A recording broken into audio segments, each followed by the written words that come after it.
How does a tyrant react when truth is spoken in the language of calm defiance? During this scene from Andor Season 2, I was drawn to wondering how the elusive Emperor Palpatine would receive this speech. There is no doubt in my mind he would have sat motionless in his shadow-cloaked chamber, fingertips pressed lightly together beneath his hollow gaze, watching Mon Mothma deliver her dramatic speech to the Imperial Senate and the galaxy. This scene explores a moment of quiet confrontation between two ideological titans of the Star Wars universe.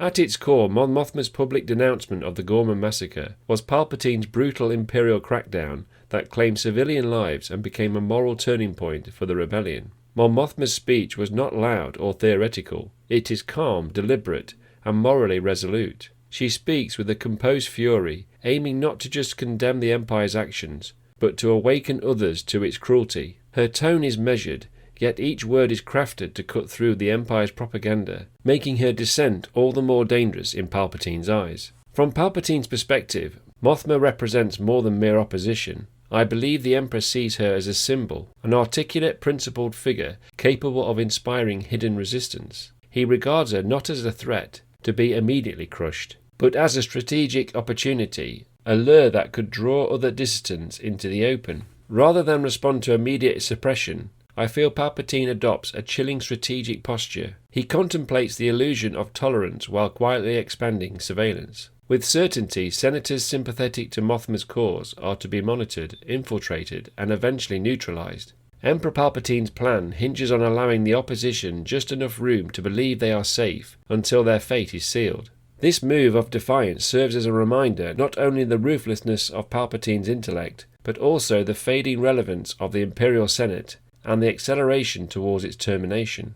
Once a symbol of democratic governance, the Senate is now reduced to a political theatre, useful only for exposing dissent. It becomes clear that Palpatine no longer sees it as a seat of power, but as a cauldron in which rebellion can be identified and extinguished. Ultimately, this political moment was not a battle of armies, but of narratives. Mothma's ideals and Palpatine's manipulation are set on a collision course, and though the Emperor seems to welcome the spark of rebellion, it is only so he can catch it and burn it on his own terms. In the aftermath of Mon Mothma's speech condemning the Ghorman Massacre, Emperor Palpatine will not respond with immediate repression. He will implement a longer game, one that will be aligned to his signature strategy of using apparent tolerance as a weapon. Publicly, the Empire will dismiss Mothma's remarks as overzealous rhetoric. Privately, they will mark the beginning of a quiet but sweeping expansion of surveillance and intelligence operations, targeting not just Mothma herself, but the senators, planetary governors, and civil leaders who might sympathize with her.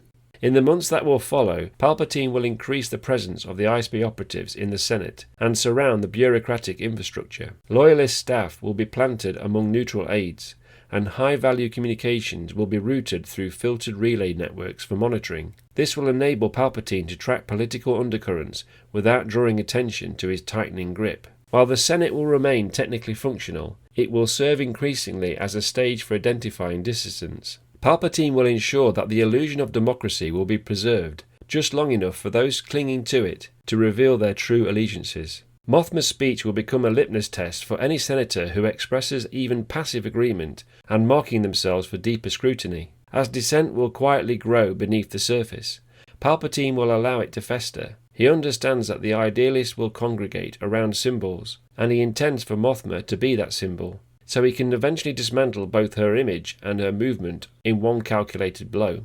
In the years that will follow, this strategy will culminate in Mothma's open departure from the Imperial Senate and the formal founding of the Rebel Alliance. Even then, Palpatine will refrain from full retaliation. He will allow the rebellion to believe it can win small victories, all the while planning his ultimate counterstroke, an overwhelming demonstration of imperial power, meant not just to defeat the rebellion, but to extinguish hope itself. What do you think Palpatine thought during Mon Mothma's speech, and how might he have responded in the days that followed? Let me know in the comments below and I will try to respond. As always, thanks for watching.